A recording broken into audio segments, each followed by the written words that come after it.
Salut! Astăzi învățăm să cântăm acordul de Mi bemol minor 6. Pentru a cânta Mi bemol minor 6 sau Re diez minor 6, trebuie să așezăm bare în poziția 1 cu degetul 1, degetul 3, spațiul 3 pe coarda 3, iar degetul 2 pe coarda 1 în poziția a 2. Ciupim primele 4 corzi.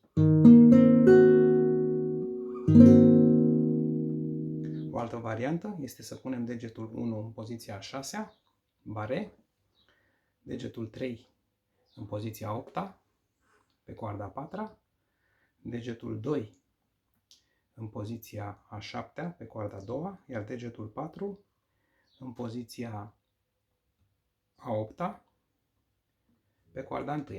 Ciupim de la coarda a 5 în jos.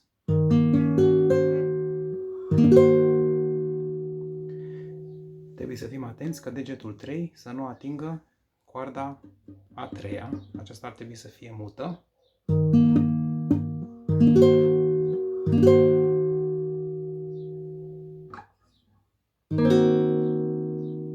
Mi bemol minor 6.